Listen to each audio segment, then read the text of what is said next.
नमो नमः। भवतां सर्वेषां स्वागतमस्ति कार्यक्रमेऽस्मिन्। वागर्थाविव सम्पृक्तौ वागर्थप्रतिपत्तये जगतः पितरौ वन्दे पार्वती परमेश्वरौ। नमः सभायै। स्वागतमस्ति तत्र भवतां समेषां संस्कृतानुरागिणां विदुषाम् अतिथीनां छात्राणां च। किमर्थं वयमत्र सर्वे समवेताः इति तु नूनमेव सर्वैः ज्ञायते एव। तथापि औपचारिकरूपेण कार्यक्रमस्यास्य रूपरेखां प्रदर्शयितुं समुपस्थितोऽयं जनः।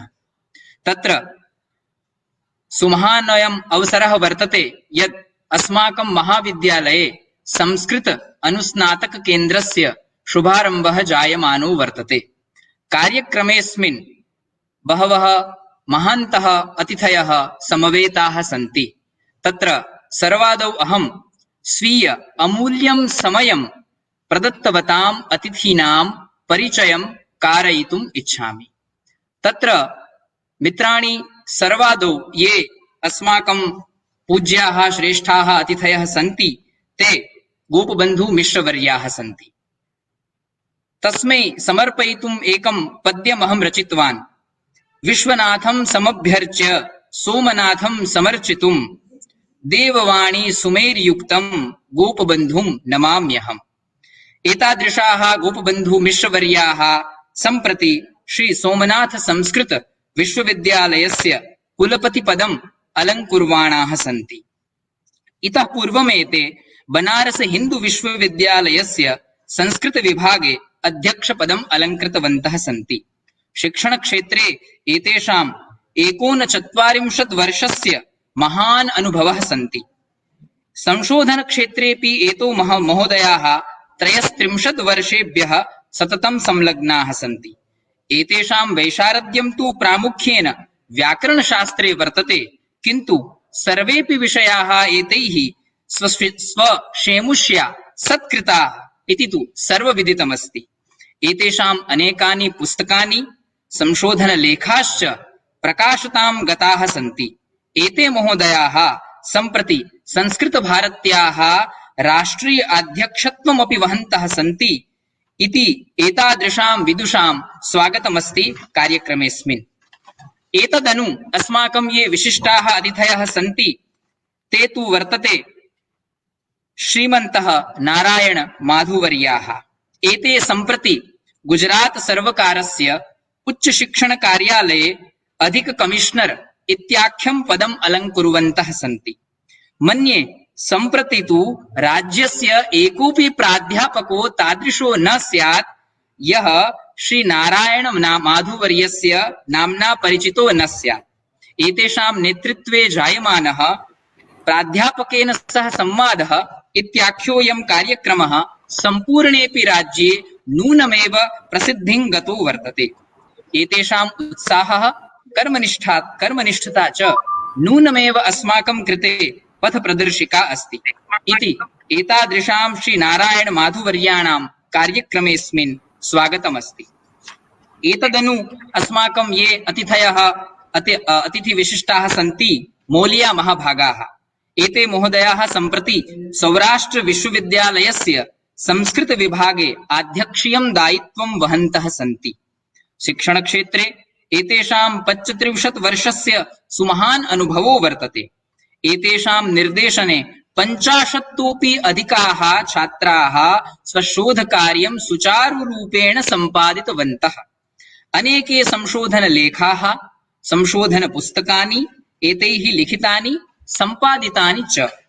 गुजरात सर्वकारस्य संस्कृत साहित्य अकादम्या एतेषाम् अभिज्ञान इत्याख्याय पुस्तकाय प्रथमं पारितोषिकं प्रदत्तम् अस्ति।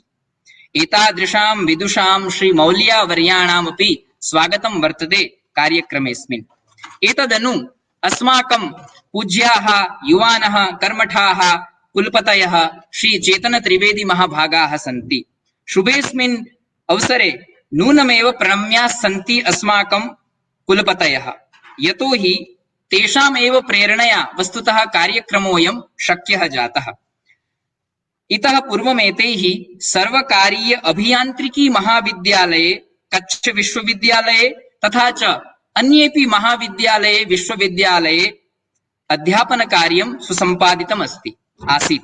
एतेषां वैशारद्यं यद्यपि आङ्ग्लभाषायाम् अस्ति, किन्तु संस्कृतभाषां प्रति यथा एतादृशां प्रतिबद्धता स्नेहः च दृश्यते अस्माभिरनुभूतश्च तत्तु नूनमेव हर्षस्पदः प्रेरणास्पदश्च।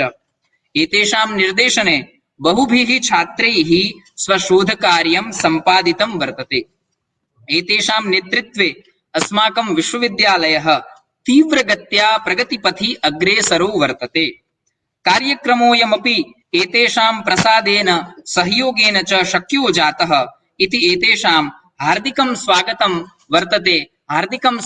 वर्तते बहौद्दीन महाविद्यालय पक्षतः हार्दिक स्वागतमपि स्वीकुर्वन्तु सर्वे अतिथयः जानन्ति एव यद्यपि अयं संस्कृत अनुसन्धान केन्द्रस्य शुभारम्भः वर्तते, अतः मया चिन्तितं यत् कार्यक्रमस्य सञ्चालनं कार्यक्रमस्य रूपरेखा अपि संस्कृतभाषया एव स्यात्। अतः संस्कृतभाषाम् आलक्ष्य एव मया कार्यक्रमस्य शुभारम्भः कृतः। संस्कृतभाषा तथा सरला सुमधुरा वर्तते। नाहं मन्ये यत् तत्र अवगमने काठिन्यं कस्यापि कृते तत्र भवितुं शक्यते इति। अतः सर्वेपि अतिथयः अत्र समागताः इति तु सर्वेषां स्वागतम्। अन्ते च अहम् अत्र स्मर्तुम् इच्छामि, नाम ग्रहीतुम् इच्छामि अस्माकं प्राचार्यस्य श्रीमतां PV बारस्य महोदयानां। यतोहि वस्तुतः एतेषाम् एव कर्मठतया, एतेषाम् एव उत्साहेन अत्र संस्कृतस्य, अर्थशास्त्रस्य तथा च दर्शनविषयस्य अनुसन्धानकेन्द्रस्य प्रारम्भः शक्यः जातः। एतैः एव अहम् आहूतः, तथा च एते माम् उक्तवन्तः यत् भवान् करोतु, अहं पृष्ठे अस्ति। तदनु तत्र कुलपतिमहोदयानामपि सहयोगः आसीत्। एतेषां सर्वेषां महोदयानां कृपाप्रसादेन अयं कार्यक्रमः शक्यः अत्र जायमानः वर्तते इति तु सर्वेषां स्वागतम्। सम्प्रति अहं PV बारस्य महोदयम् अस्माकं प्राचार्यवर्यं निवेदयामि यत् भवान् स्व वाक्कुसुमैः अतिथीनां समागतानां स्वागतं करोतु, कार्यक्रमम् अग्रे सारयतु च इति। श्री PV बारस्य महोदयः। नमस्कार। બહુદીન વિનિયન કોલેજ એમાં અનુસ્નાતક કેન્દ્ર અર્થશાસ્ત્ર, સંસ્કૃત અને દર્શનશાસ્ત્રની એક શુભ શરૂઆત કરવા માટે, આમ તો આ વર્ષે શુભ શરૂઆત થઈ છે, પણ એનો કાર્યક્રમ અમે ગોઠવીએ અને બોલાવીએ બધાને તો એનો પ્રચાર પ્રસાર થાય એવા આ કાર્યક્રમની ગોઠવણી કરી છે। એમાં પધારેલ ગોપબંધુજી સંસ્કૃત સોમનાથ યુનિવર્સિટીના કુલપતિ, બીજા એવા કુલપતિ ડોક્ટર ચેતનભાઈ ત્રિવેદી, અમારા ભક્ત નરસિંહ મહેતા યુનિવર્સિટીના કુલપતિ, તેમજ અમારા ઉચ્ચ શિક્ષણમાં અધિક કમિશનર તરીકે બિરાજીન અત્યારે સરકારી કોલેજોની અંદર જે ધમધમાટ ચાલી રહ્યો છે એવા અધિક કમિશનર માધુ નારાયણ સાહેબ, ખાસ એટલા માટે કહું છું કે વહીવટી ટ્રેનિંગ દ્વારા, અધ્યાપક સંવાદ દ્વારા જે કંઈ નથી થયું આવું પૂર્વમાં, એના દ્વારા એટલું બધું માર્ગદર્શન મળતું રહે છે અને સૌને મને એવું લાગે છે કે અમે ભૌતિક રીતે જે કોલેજોમાં શૈક્ષણિક કાર્ય અને પ્રવૃત્તિ નથી કરી શક્યા, એ સાહેબ શ્રી માધુ સાહેબના માર્ગદર્શન નીચે, એની પ્રેરણા માટે, એના ઉત્સાહથી અમે અત્યારે વર્ચ્યુઅલ રીતે માઇક્રોસોફ્ટ ટીમથી કરી રહ્યા છીએ। એવા માધુ સાહેબ, એમ કે મોલિયા સાહેબ સંસ્કૃત અધ્યક્ષ સૌરાષ્ટ્ર યુનિવર્સિટીમાંથી, આ બધા આજે અમારા આ પ્રારંભના કાર્યક્રમમાં પધારેલા છે, એનું સ્વાગત કરું છું। બહુદીન વિનિયન કોલેજ ખૂબ ઐતિહાસિક કોલેજ છે। 123 વર્ષ થયા છે। શતાબ્દીથી અહીંયા વિદ્યાનું વાતાવરણ ગુંજતું રહ્યું છે, એક પડળ બંધાયું છે। એક મજબૂત વાઇબ્રેશનો થયા છે. અને આવી ઐતિહાસિક કોલેજમાં જો એવો એક પ્રાચીન જેને આપણે વિષય ગણીએ છીએ, ભાષા ગણીએ છીએ, દેવો ભાષા કહીએ છીએ, એવું સંસ્કૃત વિષયનું જો અનુસ્નાતક કેન્દ્ર કરવા મળે તો એ અમારા માટે એનાથી બીજી આનંદની વાત કોઈ નથી. આમ તો સંસ્કૃત માટે માનવ માત્રને અહોભાવ હોય, એનું ગૌરવ હોય અને ખરો હિન્દુસ્તાની આ ભાષા માટે નતમસ્તક હોય છે. કારણ કે દુનિયામાં ભાષાઓ ઘણી બધી છે, પણ આ સંસ્કૃત ભાષા એનો જે ઉદ્ભવ થયો છે, જેમ વેદો અપરુષેય છે એમ સંસ્કૃત ભાષા અપરુષેય છે. સૌ પ્રથમ એવું કહેવાય છે સૃષ્ટિની શરૂઆત થયા પછી જીવન અસ્તિત્વમાં આવ્યું. એ જીવન જ્યારે અસ્તિત્વમાં આવ્યું ત્યારથી આજ સુધીને 24 કલાકમાં મઢવામાં આવે તો છેલ્લી મિનિટમાં માણસ રોલમાં આવ્યો છે, ભૂમિકામાં આવ્યો છે. આ માણસની અંદર જે અંદરનો ધ્વનિ હતો એને જોયું, પ્રકૃતિનો આલાપ સાંભળ્યો, વાદળોની ગડગડાટ સાંભળી, સમુદ્રનો ઘૂઘવાટ સાંભળ્યો. પંચમહાભૂત વડે આ સૃષ્ટિની જે રચનાના જે ધ્વનિઓ આવતા હતા માણસ તરફ, એ ધ્વનિ પંચમહાભૂતનું શરીર હતું, એની અંદર આત્મચેતના હતી. આ આત્મચેતનાના મસ્તિષ્ક સુધી પહોંચ્યો અને એ ધ્વનિ ભાષાની અંદર રૂપાંતરિત થાય છે. સૌ પ્રથમ એ આ સંસ્કૃત ભાષા છે. એ ઓમ નાદ અને એની અંદરથી સ્વર વ્યંજનો થયા, એની અંદરથી મહાકાવ્યો આવ્યા, એની અંદરથી 14 વિદ્યા આવી, 52 કલાઓ આવી, આપણું વૈદિક વાંગમય આવ્યું કે જે way of life, way of thinking, way of worship, આ બધું સંસ્કૃત ભાષામાં છે. આજે ભાષા મરતી જાય છે, એના જવાબદાર જો હોઈએ તો આપણે શિક્ષણના માણસો જ છીએ. એકલો માણસ જજુમે તો ભાષાને જીવતી કરે છે, મરેલી ભાષાને જીવતી કરે છે. અને એમ માની લઈએ કે આપણો તો પગાર થઈ ગયો છે અને કાંઈ ન કરીએ તો ભાષા મરી જાય છે. આજે આપણી એક જિમ્મેદારી બને છે. આપણા આવી રીતના એક વહીવટી ઈચ્છા શક્તિ શું કરી શકે એનું તારતમ્ય ઉદાહરણ મારે કેવું હોય તો અમારા કુલપતિ ચેતનભાઈ ત્રિવેદી. એકલો માણસ શું કરી શકે? આપણે ઇતિહાસમાં વાંચીએ, એકલો માણસ આમ નીકળ્યો હોય અને ઇતિહાસ બદલી નાખ્યો હોય. એકલા માણસથી બધું શક્ય છે. ઈચ્છા શક્તિ, નિસ્પૃહતા, નિસ્વાર્થ ભાવના, શિક્ષણ પ્રત્યેનો પ્રેમ અને એમાંથી ટીમ વર્ક ઊભું થાય છે. આવી રીતે ડોક્ટર ચેતનભાઈ ત્રિવેદી એમણે સામાન્ય એવું કીધું કે બારસિયા સાહેબ અહીંયા કેટલા અનુસ્નાતક કેન્દ્રો ચાલે, અમારે ચાલતા હતા, ઘણા બંધ થઈ ગયા, આવી પરિસ્થિતિ હતી. હું ખરેખર અહોભાગ્ય અને મારી જાતને ભાગ્યશાળી સમજુ છું કે મને ઇન્ચાર્જ તરીકે અહીંયા હું હતો, પ્રિન્સિપાલ તરીકે, અને આવા અનુસ્નાતક કેન્દ્રો ચાલુ કરવા મળ્યા છે. કેટલાય વિદ્યાર્થીઓ, 25-27 હજાર વિદ્યાર્થીઓ આ ભાષાની અંદર ભણે છે. એમાંથી જે અનુસ્નાતક કેન્દ્ર ન હાલતું હોવાથી, અર્થશાસ્ત્રમાં ન હાલતું હતું, દર્શનશાસ્ત્રમાં અમારી જ કોલેજના 150 ઉપર વિદ્યાર્થીઓ BA કરે છે. અનુસ્નાતક કેન્દ્ર ન હતું, એ બધા જ બહાર અનુસ્નાતક કેન્દ્ર કરવા જઈ શકતા નહોતા, અભ્યાસ છોડી દેતા હતા. આવા વિદ્યાર્થીઓ, અરે અમારી કોલેજ સરકારી કોલેજ છે, બાઉદ્દીન વિનિયન કોલેજ. અમે કહીએ અમારે દ્રાક્ષ નથી, રુદ્રાક્ષો છે. ગામડાના મજૂરના, ખેડૂતના છોકરાઓ ભણે છે. આવા છોકરાઓ જ્યારે અભ્યાસ છોડી દેતા હતા, એ હવે નહીં થાય. અત્યારે આ જે અનુસ્નાતક કેન્દ્ર ચાલુ કરવાની અમને તક મળી છે, એના માટે હું કુલપતિ ચેતનભાઈ ત્રિવેદીનો, અમને ઉપરથી અમારા વિભાગમાંથી માધુ સાહેબ જેવા બાહોશ માણસો અમને પ્રોત્સાહન, બસ એટલું કે અમે બેઠા છીએ એટલે અમે બહુ કરીએ, મજા આવે, આનંદ આવે. બસ હું સરળ ભાષામાં એટલું જ કહું છું કે આજે અમે આ અનુસ્નાતક કેન્દ્ર થયું છે એના માટે ખૂબ કૃતકૃત્ય છીએ. અને આ અનુસ્નાતક કેન્દ્ર ઐતિહાસિક કોલેજ, બાઉદ્દીન કોલેજમાં એક ઇતિહાસ બનવા જઈ રહ્યું છે. એની આ ક્ષણો અને એનો આ સમયમાં અમે જોડાઈ આ કાર્યક્રમ આપી રહ્યા છીએ. અને યુટ્યુબના માધ્યમથી, ફેસબુકના માધ્યમથી અમારા સરકારી કોલેજના પ્રાધ્યાપકો, પ્રિન્સિપાલો અને જે બધા જોવે છે એ બધાને, સંસ્કૃત પ્રેમીઓનો અત્યારે હું આ તકે આભાર માનું છું.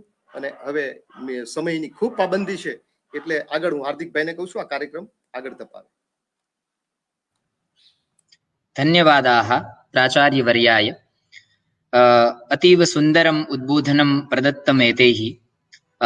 अधुना अहं श्रीमौलिया महोदयं निवेदयितुम् इच्छामि यत् स्ववचोभिः अस्मान् तथा च श्रोतृगणान् सर्वान् उपकुर्वन्तु इति। मौलिया महोदय। नमस्कार।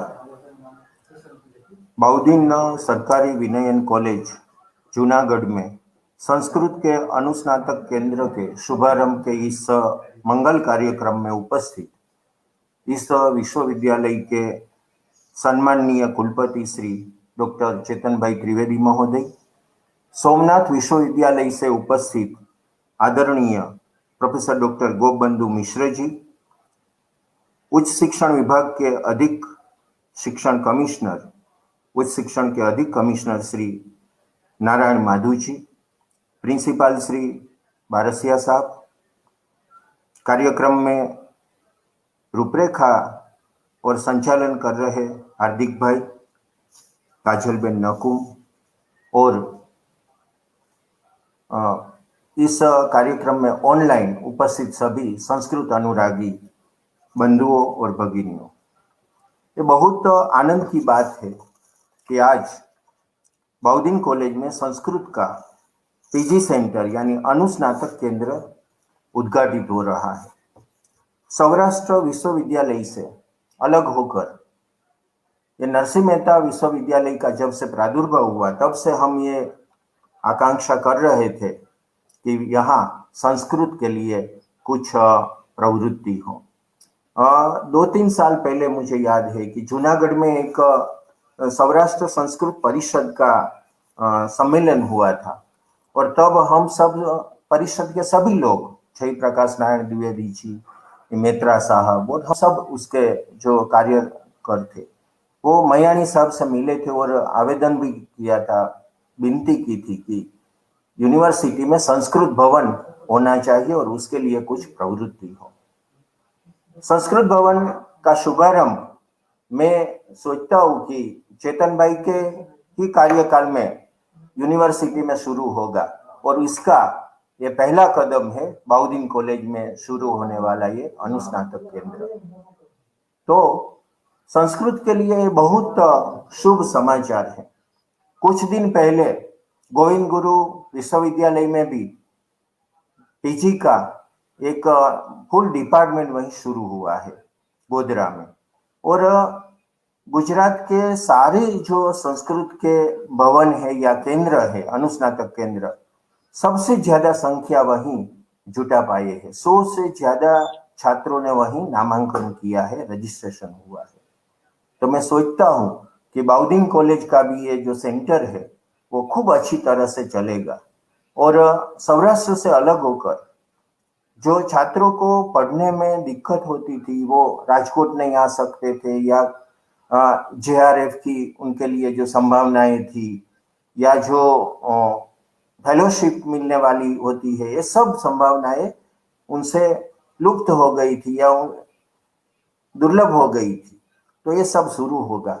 नेट स्लेट में छात्रों को बहुत मदद मिलेगी, क्योंकि मैं बहुत गर्व से कह रहा हूं कि वहां जो काजल नकुम की नियुक्ति हुई है, जो ब्लाइंड है अध्यापिका, तो वो हमारे भवन में उसका एमए का रिजल्ट डिक्लेयर हुआ।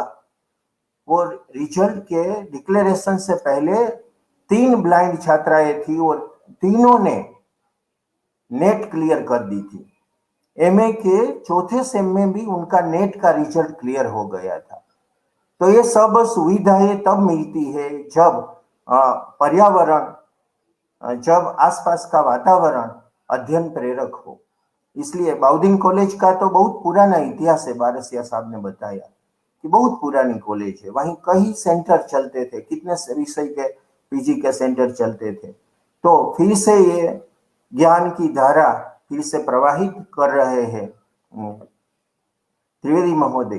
तो मैं उन सबको अभिनंदन और शुभेच्छाएं प्रदान करता हूं और सेंटर के लिए प्रिंसिपल, संस्कृत विभाग और सभी अध्यापकों ने जो परिश्रम किया है और परिश्रम करेंगे, और मैं मानता हूं कि यूनिवर्सिटी का यह सेंटर भवन की ही तरह संस्कृत के लिए सब प्रकार से उपयोगी होगा और अपना एक नाम, एक सीमा चिन्ह सिद्ध कर पाएगा। मैं सभी को फिर से शुभेच्छा और अभिनंदन करके मेरी बात समाप्त करता हूँ। मुझे यह अवसर दिया इसलिए विश्वविद्यालय और बाउदीन कॉलेज और आप सभी के प्रति कृतज्ञता व्यक्त करता हूँ। नमस्कार। धन्यवादः मौल्यावर्याय अतीव धन्यवादाः।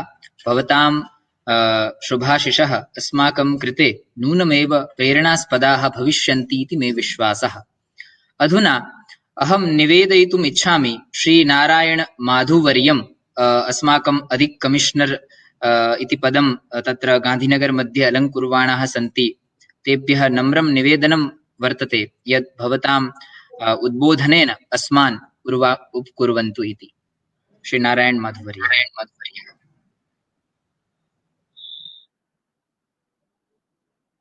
આજના સંસ્કૃત અનુસ્નાતક કેન્દ્રના શુભારંભ પ્રસંગે ઉપસ્થિત સન્માનીય કુલપતિ શ્રી ત્રિવેદી સાહેબ, સોમનાથ સંસ્કૃત યુનિવર્સિટીના કુલપતિ શ્રી મિશ્રા સાહેબ,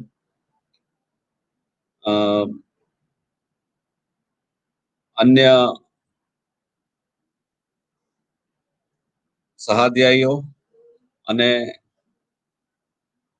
પ્રિન્સિપાલશ્રીઓ,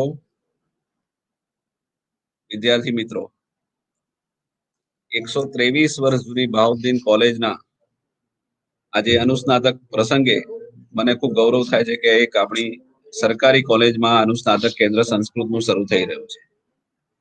સંસ્કૃત એ દેવ ભાષા છે અને સંસ્કૃત એ પોતાની ફોનેટિક બ્યુટીને કારણે ખૂબ જ બાકીની બધી ભાષાઓથી અલગ પડે છે કે ઇંગ્લિશ ભાષામાં જે ઉચ્ચારની અંધાધૂંધી છે એ સંસ્કૃતમાં નથી. સંસ્કૃતમાં દરેક શબ્દનો ચોક્કસ અર્થ છે અને એનો ચોક્કસ ઉચ્ચાર થાય છે. પાણી અને અગ્નિ વિશે 100 થી વધારે સમાનાર્થી શબ્દો સંસ્કૃત ભાષામાં છે. આપણો વારસો, આપણી ભાષા, આપણી સંસ્કૃતિ બધું સંસ્કૃત ભાષામાં છે. દુર્ભાગ્યે આપણું જે વિજ્ઞાન છે, આપણો જે વૈજ્ઞાનિક વારસો છે એ પણ સંસ્કૃત ભાષામાં છે. પણ આજે સંસ્કૃત ભાષા આવડે છે ને વિજ્ઞાન નથી આવડતું, ને વિજ્ઞાન આવડે છે ને સંસ્કૃત ભાષા નથી આવડતું. પરિણામે એમાંના જે ખજાનો છે એનો લાભ આપણને મળી શકતો નથી. તો આશા રાખીએ કે આજના અનુસ્નાતક કેન્દ્રના પ્રસંગે આવા સંસ્કૃતના જાણકાર લોકો તૈયાર થાય અને આપણી જે આપણો દેશ છે અને આપણી સંસ્કૃતિને અનુરૂપ એવો ખજાનો શોધી કાઢે અને પોતાની યુનિવર્સિટીને, કોલેજને અને આ દેશને ગૌરવ અપાવે.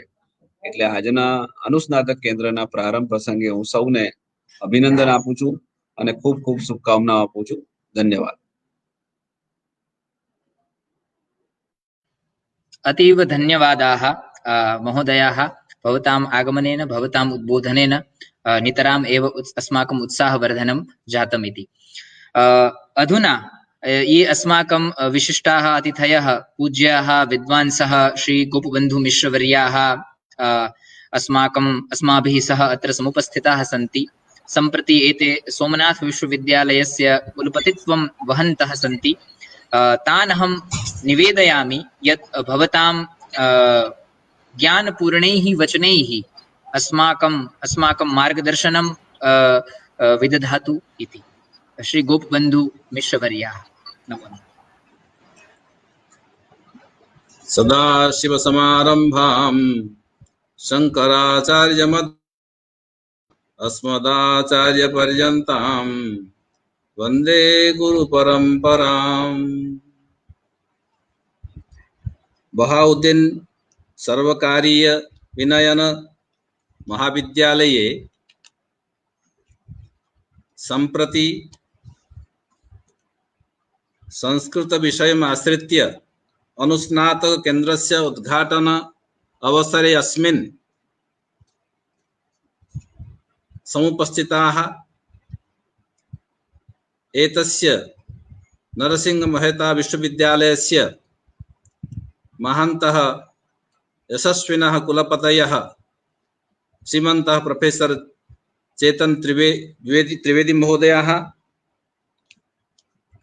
तथा च अस्माकं प्रेरणा दायकाः सर्वे सर्वथा उच्चशिक्षा विभागस्य अधिक कमिशनर रूपेण कार्यरताः श्रीमन्तः नारायण माधु महोदयाः, विद्वांसः प्रोफेसर M.K. मूलिया महोदयाः, अस्य महाविद्यालयस्य तथाविध पुरातन परम्परायाः संरक्षकाः प्रधानाचार्याः डॉक्टर P.V. वारसिया महोदयाः, संस्कृत अनुस्नातक केन्द्रस्य अध्यक्ष वर्याः श्रीमन्तः प्रोफेसर हार्दिक महोदयाः, समुपस्थिताः सर्वेपि विद्वांसः प्राध्यापकवर्याः, अन्येपि छात्राः तथा च दूरस्थरीत्या एतं कार्यक्रमं ये शृण्वन्तः पश्यन्तश्च विद्यन्ते ते सर्वेपि संस्कृतानुरागिणः सहृदयाः बान्धवाः, सर्वेषां कृते हार्दम् अभिनन्दनं व्याहरामि। एषः अवसरः प्रमोदस्य अवसरः अस्ति। सर्वेषां किञ्चित् अवगमनाय हिंदी भाषाया अपि अग्रे वक्तुकामः। तत्र विषयस्य अवगमनं यथा, यद्यपि संस्कृतमपि यथा इदानीं नारायण महोदयैः उक्तं संस्कृते तथा सामर्थ्यम् अस्ति यत् सर्वविध भावानाम् अभिव्यक्तये तत्र योग्यता अस्ति एव, तथापि विषयस्य उपस्थापन दृष्ट्या कालस्य सीमा रक्षण दृष्ट्या किंचित एव अभिभाषितुम इच्छामि। 2020 के इस नियम बहुत दीर्घ काल से जो संकट काल पूरे विश्व के साथ हमारे राष्ट्र और हमारे प्रांत हमारे स्थान को देखना पड़ा और पड़ रहा है, अभी भी उससे हम पूरी तरह से मुक्त नहीं हो पाए हैं। इस संकट काल को अवसर में बदलने का यह कि आज उदाहरण है कि इसमें इतना उन्नत चिंतन और एक आगे अग्रसरत्व का उदाहरण प्रस्तुत करने वाले इस विश्वविद्यालय नरसिंह मेहता विश्वविद्यालय के यशस्वी कुलपति और इस बहाउद्दीन जैसी पुरानी परंपरा के संवाहक महाविद्यालय के प्रधानाचार्य और पूरे व्यवस्थापकों को आज संस्कृत विषय में अनुस्नातक केंद्र के उद्घाटन के अवसर पर मैं हार्दिक अभिनंदन अभिवादन देता हूं।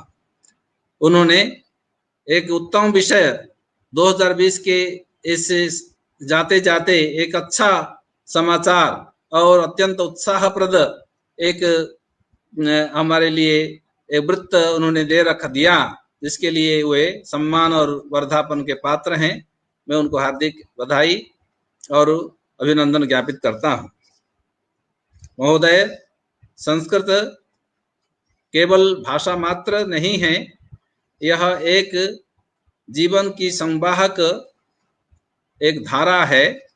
किसी भी प्रकार का कोई भी जीवन हो, जीवनचर्या कहीं की भी हो, किसी समय की हो, उसके लिए सभी के लिए सभी समय के लिए मार्ग दिखाने वाला कोई अगर वाङ्मय हो, कोई दृष्टिदायक कोई प्रसंग हो, तो वह संस्कृत में निहित है। इसमें किसी की भी द्विमति नहीं है। जैसे उदाहरण के लिए अभी अभी आपको सामने आया, अंग्रेजी, किसी की निंदा नहीं, अंग्रेजी के साक्षात विद्वान कुलपति महोदय हैं। मैं एक उदाहरण के लिए केवल कहता हूं, कोई भी भाषा का किसी भी प्रकार का जो सिद्धांत हुआ करता है, उसी भाषा के लिए उसके सिद्धांत और व्याकरण का नियमन होता है। लेकिन संस्कृत में जो नियमन हुए हैं वे सारी भाषाओं के लिए हैं। भाषा का स्वभाव क्या है और वाङ्मय का चरित्र क्या है, ये सभी का मूल्यांकन करना होगा तो संस्कृत को हम मानक रूप में ले सकते हैं। किसी भाषा का कोई भी वाङ्मय का संसार में किसी भी प्रकार के विवेचन का, किसी दर्शन सिद्धांत का अथवा जीवनचर्या का के प्रसंगों का कहीं एक सिद्धांत और व्यवहार तथा उभय में समन्वय को देखना हो तो हम संस्कृत वाङ्मय में सरलता से और व्यापकता के साथ उपलब्ध कर सकते हैं। यही इसकी विशिष्टता एक पंक्ति में कही जा सकती है। इसलिए उसकी प्रशंसा का अवसर भी नहीं है, लेकिन उसका वो संस्कृत माता का इतना प्रसाद पूरे राष्ट्र को, पूरे विश्व को मिल रहा है, मिलता आ रहा है हजारों वर्षों से। ये हमारे लिए नहीं, हमारे पूर्वजों के लिए नहीं, आगे आने वाली पीढ़ी के लिए ये अनंत प्रसाद है, रत्नाकर के समान है। इसलिए उसके प्रसाद की प्रशंसा गाथा करना हमारा एक कर्तव्य भी बनता है। एक दूसरा, स्नातक और अनुस्नातक, कितना अच्छा शब्द है। इस शब्द पर थोड़ा मैं दृष्टि आकर्षित करना चाहूंगा। स्नातक शब्द बना है स्नात, जो नहा चुका है, स्ना धातु से बना है स्नात, और उसी में स्वार्थ में क प्रत्यय हुआ स्नातक। अंग्रेजी में जो उसका पैरेलल बनाते हैं उसका मैं उल्लेख नहीं करूंगा, मैं केवल स्नातक शब्द का जो तात्पर्य है, अर्थात यह भौतिक रूप से भी जब कोई स्नातक होता था उसको विविध तीर्थ जलों से स्नान कराया जाता था, इसलिए वो स्नात होता था, इसलिए स्नातक होता था। तब उनको गुरु उपदेश देते थे कि जीवन में जो भी तुमने यह परा विद्या का, ये परा अपरा विद्या का ग्रहण किया, अभी जो विद्या है यह तुम्हारे जीविका के लिए है, लेकिन इसके साथ जीवन के लिए, जीविका को जीवन न समझना, जीविका जीवन धारण करने के लिए, उसी को हम अविद्या कह सकते हैं। उपनिषद में अविद्या कहा गया है, अविद्या अमृतम तीर्थ्वा विद्या अमृतम अश्नुते। अविद्या आवश्यक इसलिए है कि जीवन को जीना है, जीविका चाहिए, अन्न जल वायु वस्त्र आदि चाहिए, वह अविद्या से उपलब्ध कर लो, लेकिन उसको उससे जीवित रहो, लेकिन वह जीवन का लक्ष्य नहीं, वो जीवन नहीं है। जीविका को जीवन मत मान लेना। जीवन क्या है?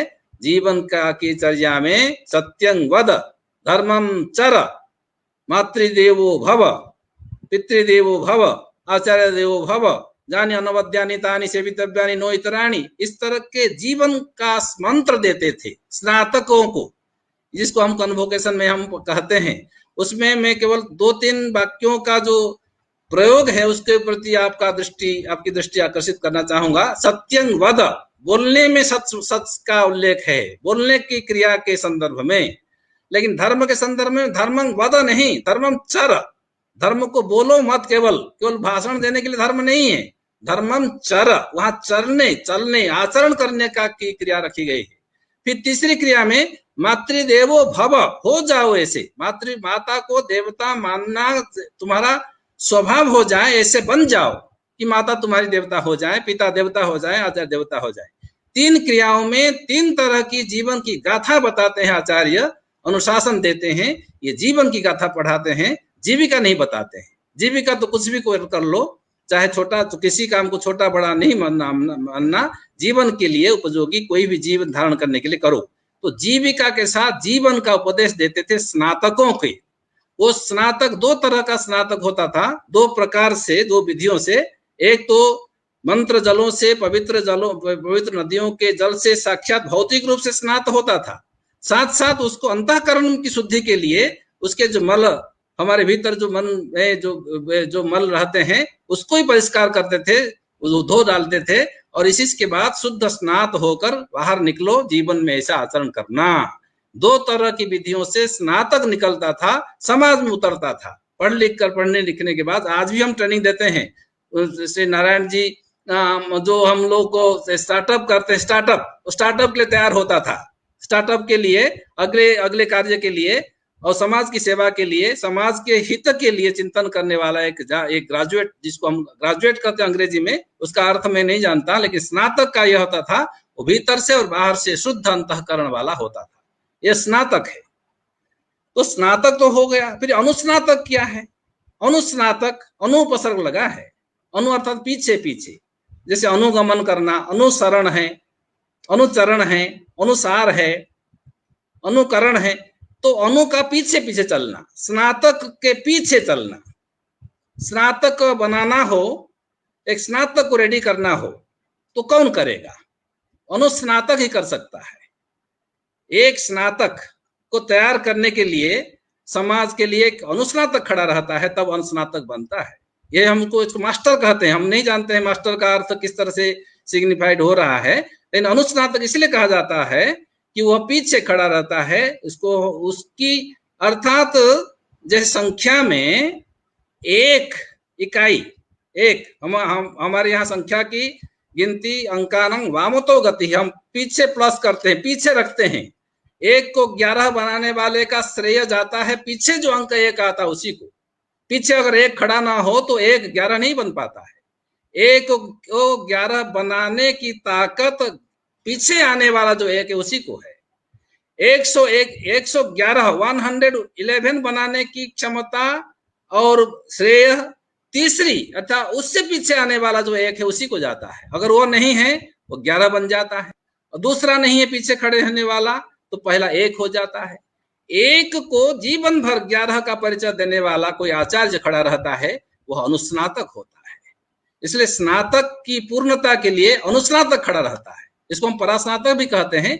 अनुस्नातक इसलिए है कोई पीछे खड़ा रहता है, वह गुरु होता है, आचार्य होता है, मास्टर होता है।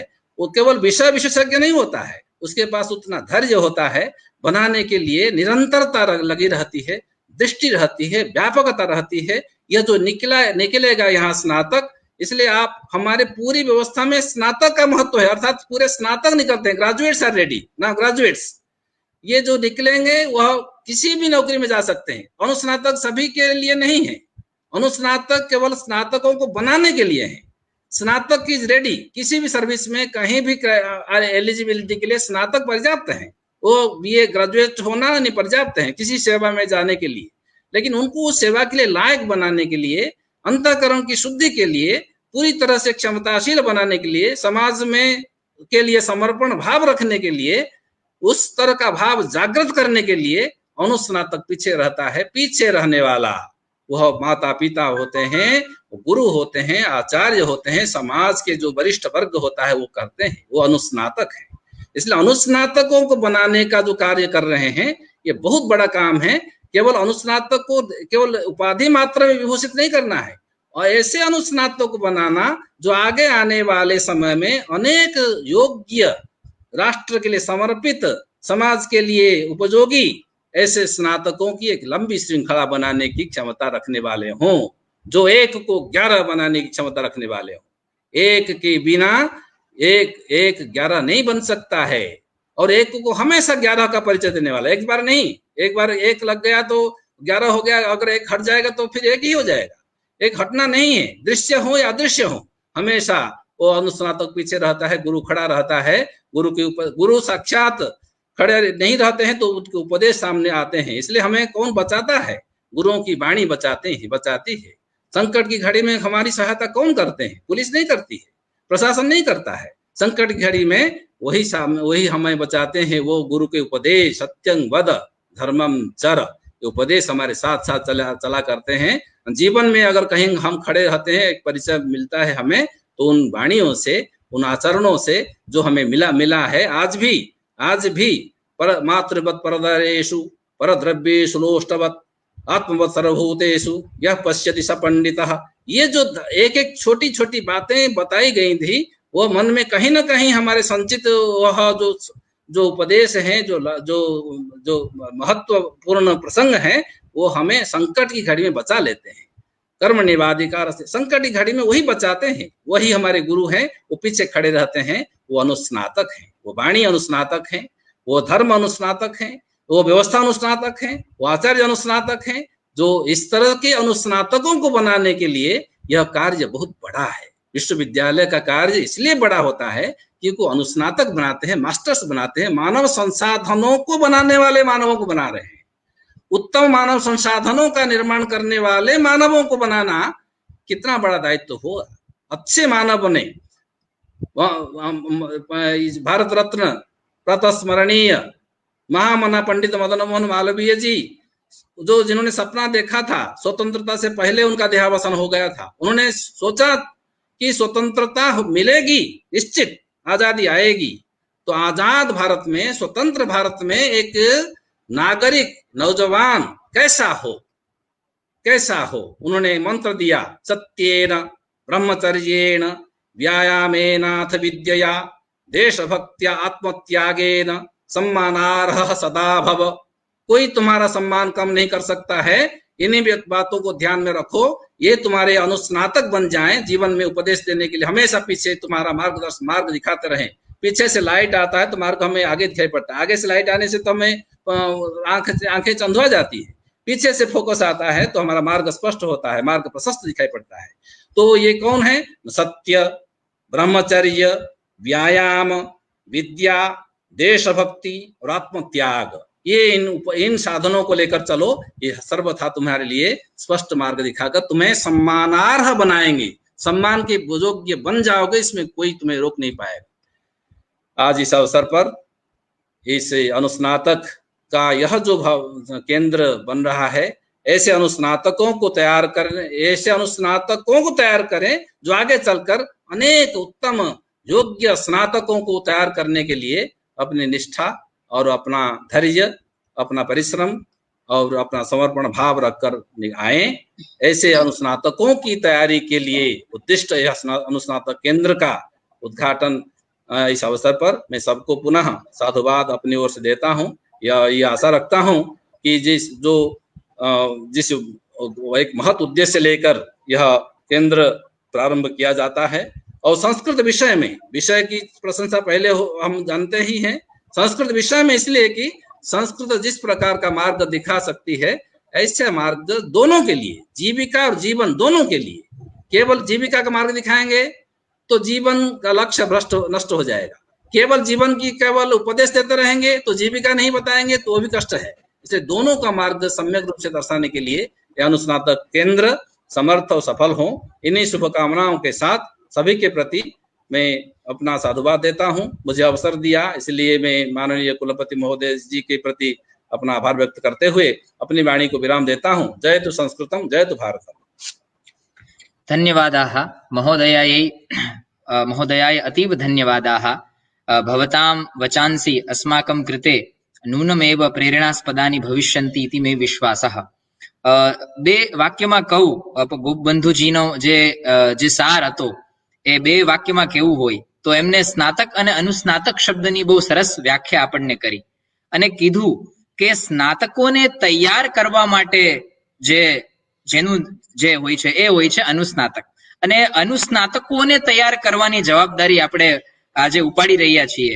તો આટલી અમારી જવાબદારીનું અમને આટલું સરસ રીતે ભાન કરાવ્યું અને કેટલી મોટી જવાબદારી અમે ઉપાડવા જઈ રહ્યા છીએ અને કેટલી ગૌરવપૂર્ણ આ જવાબદારી છે એ વિશે અમને આજે કીધું, એ બદલ આપનો ખૂબ ખૂબ આભાર। અને અમે આમને આગળ કાર્યક્રમ કરતા રહીએ અને તમને અમારી કાર્યક્રમમાં ઉપસ્થિતિ આપતા રહેજો।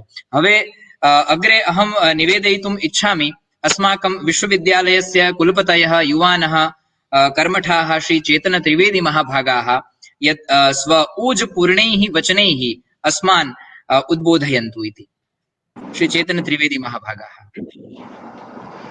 गुरुर्ब्रह्मा गुरुर्विष्णु गुरुर्देवो महेश्वर गुरुर्साक्षात् परब्रह्म तस्मै श्री गुरुवे नमः।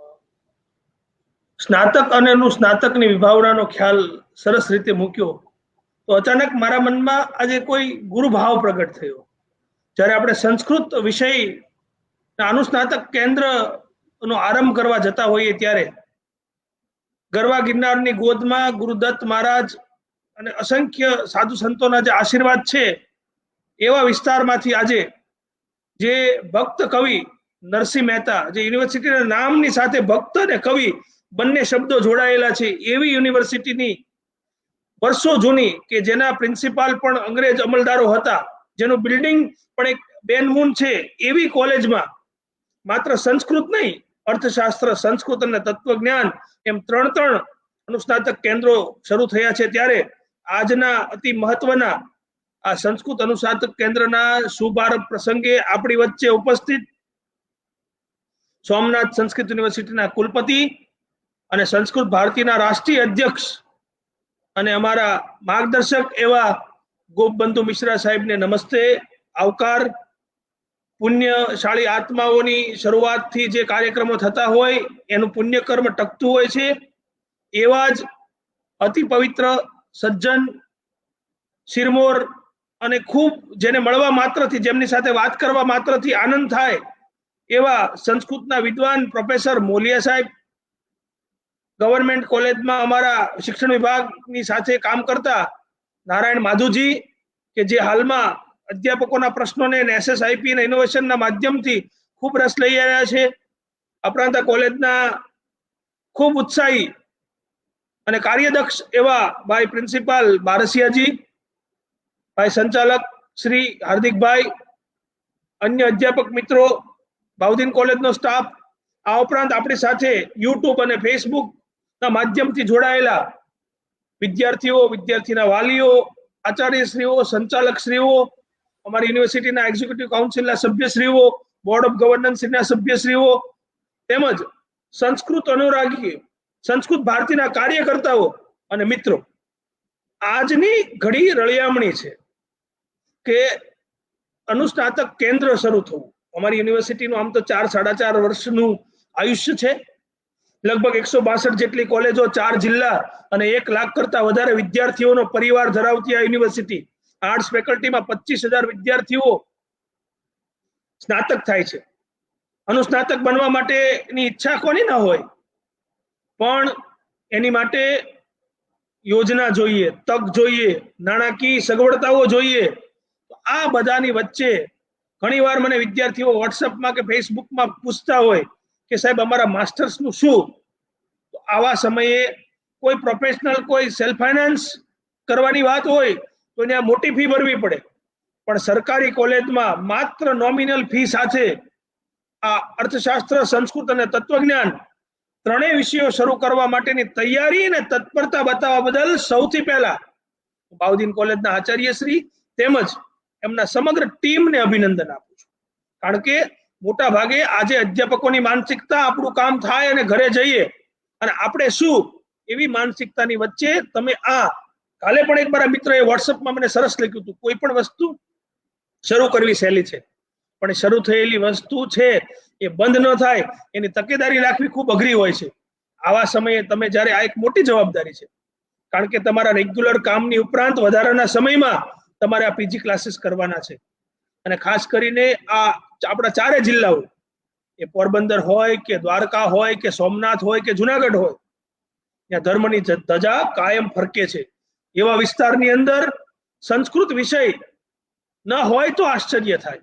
આપણી બાજુમાં સોમનાથ સંસ્કૃત યુનિવર્સિટી છે, એમનું આપણને સતત માર્ગદર્શન મળતું રહે છે. એમનો પણ આપણે લાભ લઈ શકીએ. એમની સાથે મળી એમની મેન્ટરશિપમાં આપણા વિદ્યાર્થીઓને જોડી શકીએ.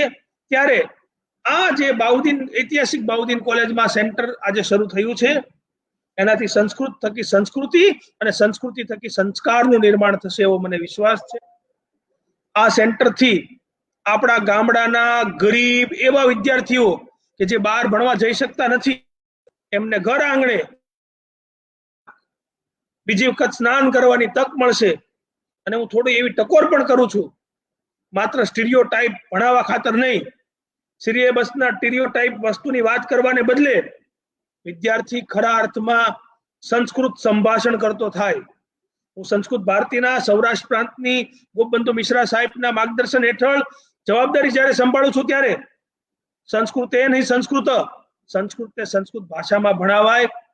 આપણો સ્નાતક કે અનુસ્નાતક પોતે પોતાનું કમ્યુનિકેશન સંસ્કૃતમાં કરી શકે એ જોવું ખૂબ જરૂરી છે. ખાસ કરીને આ તકે હું છેલ્લી વાત કરવા માંગુ છું કે જ્યારે રાષ્ટ્રીય શિક્ષા નીતિ ડગ માંડી રહી છે ત્યારે એક જ કોલેજમાં અર્થશાસ્ત્ર, સંસ્કૃત, તત્વજ્ઞાન, ગુજરાતી, હિન્દી, બાજુમાં physics, mathematics, chemistry, forensic science આવા વિષયો ચાલતા હશે ત્યારે રાષ્ટ્રીય શિક્ષા નીતિના કોન્સેપ્ટ મુજબ મલ્ટીડિસિપ્લિનરી કેમ્પસ કરવામાં જરાય વાર નહીં લાગે. ગ્રેડેડ ઓટોનોમી મેળવવામાં પણ મુશ્કેલી નહીં પડે. મને વિશ્વાસ છે બાઉદીન કોલેજના યુવાન અધ્યાપકોની ટીમ ઉપર કે જ્યારે આ લોકો ભેગા મળી, અને શાંતિભાઈ પટેલ બહુ સાચી વાત કરે છે કે આધ્યાત્મિક જીવન દર્શન, જ્યારે આપણું જીવન અને આપણી ડિગ્રી, કે તમે ડિગ્રી મેળવવી એક ઇત્તફાક હોઈ શકે, પણ તમને મળેલી ડિગ્રીને તમે ખરા અર્થમાં પ્રસ્થાપિત કરો, તમે માત્ર શિક્ષિત ન બનો પણ શિક્ષિતની સાથે દીક્ષિત બનો, એ ખૂબ જરૂરી હોય છે. નૈતિકતા, જીવન મૂલ્યો ખૂબ જરૂરી હોય છે. સંસ્કૃત ભાષાના માધ્યમથી ઘણા બધા વિચારો શક્ય છે. સંસ્કૃત ક્યાં નથી? આપણે આજના સમયમાં કોરોનાએ આપણને કેટલું શીખવાડ્યું મિત્રો. આપણે આપણી ભારતીય પરંપરા, ભારતીય બાબતોમાં એક વખત આપોઆપ પાછા ફર્યા છીએ કે આપણું આયુર્વેદ, આપણો યોગ, આપણે આ દૈનિક વસ્તુઓ, આપણું શાસ્ત્ર વગેરેને સમજવા માટે સંસ્કૃત ભાષા એક માધ્યમ બનશે. તો આ જ્યારે ઇવન ચિલ્ડ્રન્સ યુનિવર્સિટી સંસ્કૃત ભાષા થકી ગર્ભદાન સંસ્કારને લગતા પણ કોર્સિસ ચલાવી રહી છે, ત્યારે ઘણો મને આનંદ થાય છે કે જીટીયુ પણ એન્જિનિયરો માટે સંસ્કૃતની મદદથી એમના નોવેલ એક્સપેરિમેન્ટ ઓફ એન્જિનિયરિંગ કઈ રીતે થઈ શકે એનો પણ વિચાર કરી રહી છે. પત્રકારિત્વ હોય તો સંસ્કૃત ભાષાથી કેવી ઇફેક્ટિવ ભાષા થઈ શકે એનો પણ અભ્યાસ થઈ રહ્યો છે. અર્થશાસ્ત્રીઓ હોય તો સંસ્કૃત ભાષાના મદદથી પુરાણી અર્થનીતિ કેવી હતી, આજની અર્થનીતિ કેવી છે, એને કઈ રીતે વધારે સારી કરી શકાય એનો અભ્યાસ થઈ રહ્યો છે. ત્યારે આ સંસ્કૃત અનુસ્નાતક કેન્દ્ર ભક્ત કવિ નરસિંહ મહેતાના પુણ્યકર્મનું એક પાસું છે, એક જમા પાસું છે. ફરી એક વખત આ અનુસ્નાતક કેન્દ્રમાં મને આનંદ છે. કાલે મને ઇકોનોમિક્સના અધ્યાપક મિત્ર ભાઈ મહેત્રા કહેતા હતા કે 32 પ્રવેશ થઈ ગયા. સાહેબ, આજની તારીખે સરકારી કોલેજમાં 30 સ્ટુડન્ટને પ્રવેશ આપવો અને મેળવવો, એની માટે હું ખાસ અમારા યુનિવર્સિટીના સર્વ સિન્ડિકેટના સભ્યશ્રીઓ ખૂબ આભાર માનીશ, રજિસ્ટ્રાર સહિત સમગ્ર ટીમનો, કે ભાઈ ચંદ્રેશભાઈ, જીવાભાઈ, ડોલીબેન, અમારા જયભાઈ અને બધા મિત્રો, કે ભાઈ આપણે સરકારી કોલેજમાં જો સેન્ટર શરૂ થતું હોય તો એની માટે ખાસ ઓર્ડિનન્સ બનાવ્યો. એ ખાસ ઓર્ડિનન્સ થી તમને આજે માન્યતા મળી છે, એની માટે એક ટીમ વર્ક જવાબદાર છે. અને સંસ્કૃતિની, સંસ્કારોની ગિરનારના ભૂમિમાં જે સેવા કરવાની તક મળી છે, સેવા કરવાનો મોકો મળ્યો છે, એક ઉપક્રમ ઉભો થયો છે, ત્યારે આ સમગ્ર ટીમને હું અભિનંદન આપું છું. અને મને આશા, વિશ્વાસ અને અપેક્ષા છે, હું ફરી શબ્દ વાપરું છું, મને અપેક્ષા છે કે આ સંસ્કૃતનું કેન્દ્ર માત્ર વિદ્યાર્થીઓના 2 કલાક અને નોટ્સ પૂરતું સીમિત ન રહે.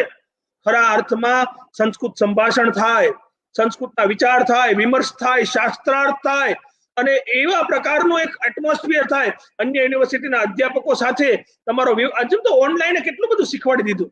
આજે આપણા તમારી કોલેજમાં, સરકારી કોલેજમાં 4 કુલપતિ 3 દિવસમાં મુલાકાત લે, 3 પ્રોફેસરો મુલાકાત લે. That was not at all possible before corona.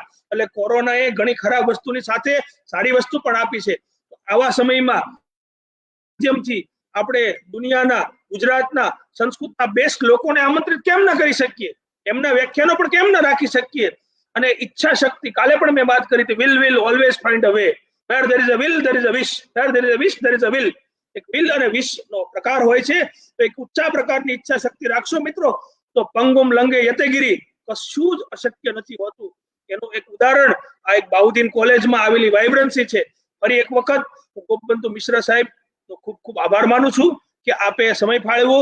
Auliya સાહેબ, આપનો પણ ખાસ આભાર માનીએ છીએ યુનિવર્સિટી પરિવાર વતી કે તમે પણ અમારા આ કાર્યક્રમમાં ઉપસ્થિત રહ્યા. ગોપબંધુ મિશ્ર સાહેબ, આપને જણાવું કે નારાયણ માધુ સાહેબ હાલમાં એક મહત્વની મીટિંગ લઈ રહ્યા હતા, પણ એમણે છતાં પણ એમના ઉચ્ચ અધિકારીઓને પણ એમ કીધું કે સંસ્કૃતનો કાર્યક્રમ છે, મારે જવું પડશે. એમના ઉચ્ચ અધિકારીની રજા લઈને પણ આપણી વચ્ચે ઉપસ્થિત રહ્યા. એમનો વિશેષ આભાર માનું છું. પારસિયાજી, તમારી અને તમારી ટીમ આભાર હું નથી માનતો, અભિનંદન આપું છું. અને જવાબદારી વધી છે એમ પણ કહું છું, કારણ કે power and responsibility goes together. આ એક સિક્કાની 2 બાજુ હોય છે. એટલે ક્યારેય જ્યારે આપણે અત્યારે મિહિરભાઈ ઉપાધ્યાય મને દેખાય છે, મિહિરભાઈ ઉપાધ્યાય કેવું કામ કરે છે, સમગ્ર ગુજરાતમાં એક સંસ્કૃતનો એક નવો ચીલો એને પાથર્યો છે. તો એવા પ્રકારના ઇનોવેટિવ એક્સપેરિમેન્ટ આપણે શા માટે ન કરી શકીએ? સંસ્કૃત ભારતીના કાર્યકર્તાઓની એક મોટી ટીમ છે. આ જે સંભાષણના વર્ગો છે, એ દરેક વિદ્યાર્થી, વિશ્વવિદ્યાલયમાં ભણતો દરેક વિદ્યાર્થી એક સામાન્ય સંભાષણ કરીને કેમ બહાર ન નીકળે, એમ નાના નાના પ્રયોગો થકી ટીપે ટીપે સરોવર ભરાય એવી ભાવનાથી જ્યારે આપણને આજે સંસ્કૃત માતાની સેવા કરવાનો મોકો મળ્યો છે, ત્યારે બધાને આ સેવા યજ્ઞમાં સહભાગી થવા, આ યજ્ઞમાં આહુતિ આપવા માટે આહવાન કરી અને ફરી એક વખત મારી ખુશી અને રાજીપો વ્યક્ત કરી મારી વાણીને વિરામ આપું છું. Thank you very much. ધન્યવાદાः કુલપતિ મહોદયાય. તમારી અપેક્ષાઓ અને જે કોઈ ઈચ્છાઓ છે એ પૂરો કરવા માટે અમે તનતોડ મહેનત કરીશું અને સંપૂર્ણ પ્રયાસ કરીશું કે અહીં આવતા જેટલા વિદ્યાર્થીઓ છે તે સર્વેપી સંસ્કૃતેન ભાષિતુમ સક્ષમાः સ્યુઃ इति अस्माकं हार्दः प्रयासः भविष्यति इति मम विश्वासः. હવે હું ઓમભાઈને નિવેદન કરીશ કે આ બધા જ વિદ્વાનોની ઉપસ્થિતિમાં એક આપણી નાનકડી વર્ચ્યુઅલ ક્લિપ ચલાવી અને આપણા સંસ્કૃત અનુસ્નાતક કેન્દ્રનું ઉદ્ઘાટન કરે અને ત્યારબાદ આપણે નાનકડું આભાર વિધિ માનીને આપણો કાર્યક્રમ પૂર્ણતા તરફ લઈ જશું. ઓમભાઈ જો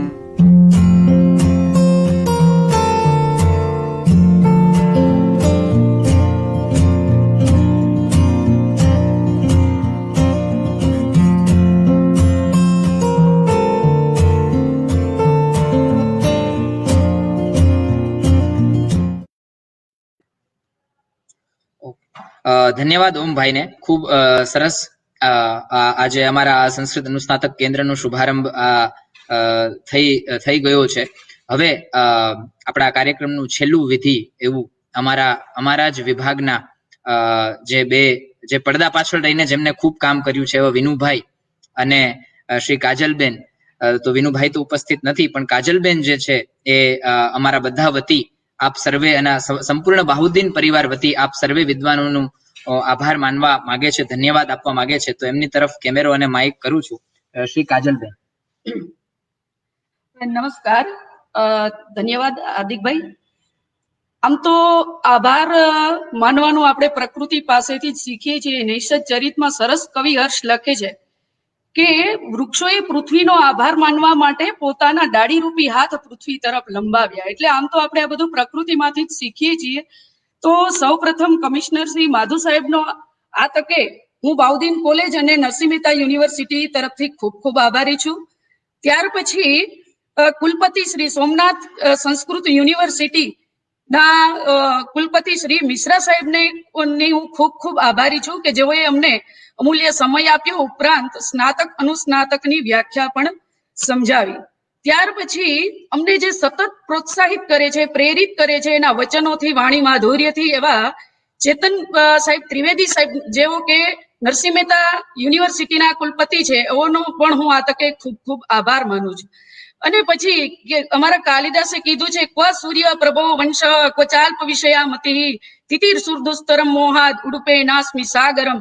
એવા મારા ગુરુ મોલિયા સર કે જેના હાથ નીચે મારું ઘડતર, ભણતર ને ચણતર થયું છે કે આજે પણ એની મને છંદોમય વાણી એવી ને એવી યાદ છે કે કિમ ત્વૌ ચેત તનુ મધ્યા, કે તનુ મધ્યાનું વર્ણન કરે સર, અને વચ્ચે શરૂઆતમાં એ જાડી, વચ્ચે પાતળી અને છેલ્લે પાછી જાડી. આમ અમે દ્રષ્ટિહીન હોવા છતાં કે અંધને એક સાક્ષાત્કાર થાય કે છંદ કેવો હશે એમ. તો શરૂઆતમાં બે ગુરુ, વચ્ચે બે લઘુ અને છેલ્લે બે ગુરુ. એટલે આજ આ મોલિયા સરની વાણી મને સાંભળવા મળી અને અમારી સાથે જોડાયા, અને એનો પણ હું આ બાહુદ્દીન કોલેજ વતી અને નરસિંહ મહેતા યુનિવર્સિટી તરફથી ખૂબ ખૂબ આભારી છું. ત્યાર પછી અમારા બાહુદ્દીન કોલેજના આચાર્ય શ્રી બારસિયા સાહેબ કે જેઓ સતત પ્રેરણા આપતા રહે છે, સતત ઉત્સાહ, આજનું કામ આજે જ કરો એવો સતત જે ઉત્સાહ પ્રેરે છે, એવા બાહુદ્દીન કોલેજના આચાર્ય શ્રી બારસિયા સાહેબનો પણ હું આ તકે ખૂબ ખૂબ આભાર માનું છું. અને ત્યાર પછી મારા ભાઈ કયો, મારા સહકર્મચારી કયો કે સંસ્કૃતના ઉત્તમ વિદ્વાન એવા મારા ભાઈ હાર્દિકભાઈનો પણ ઉત્તમ સંચાલન કરવા બદલ હું ખૂબ ખૂબ આભાર માનું છું. અને વિનુભાઈ કે જેઓ સતત પડદા પાછળ રહી અને કાર્ય કર્યા કરે છે, ક્યાંય ચૂક ન પડે એનો સતત ખ્યાલ રાખ્યા કરે છે, એનો પણ હું આભાર માનું છું. આ ઉપરાંત જાણે અજાણે જે કોઈ જોડાયા હોય એ સૌ સ્ટાફ મિત્રો, અન્ય પ્રાધ્યાપકો અને વિદ્યાર્થી મિત્રોનો પણ હું આ તકે ખૂબ ખૂબ આભાર માનું છું. જય તુ સંસ્કૃતમ. જય તુ ભારતમ. બધા જનો ખૂબ ખૂબ વિદ્વાનોનો તથા છાત્રોનો, જોડાયેલા સંસ્કૃત અનુરાગી મિત્રોનો ખૂબ ખૂબ આભાર, ખૂબ ખૂબ તમારો અભિનંદન કે અમારા આ કાર્યક્રમમાં તમે હાજરી આપી અને ખૂબ અમારું ઉત્સાહવર્ધન થયું છે. અને અંતે પુનઃ સર્વે વિદ્વાનોનો, પ્રાચાર્ય સરનો તથા સમાગત સર્વે મહાનુભાવોનો પ્રણામ, વંદન, નમ્ર. તમારા આશીર્વાદ સદાય અમારી ઉપર બનાવી રાખજો. હવે આપણે અંતિમ છેલ્લે એક શ્લોકનું જ્ઞાન કરી અને આપણો આ કાર્યક્રમને પૂર્ણ કરશું. ઓમ પૂર્ણમદઃ પૂર્ણમિદં પૂર્ણાત પૂર્ણમુદચ્યતે પૂર્ણસ્ય પૂર્ણમાદાય પૂર્ણમેવાવશિષ્યતે. નમો નમઃ. જય તુ સંસ્કૃતમ, જય તુ ભારતમ.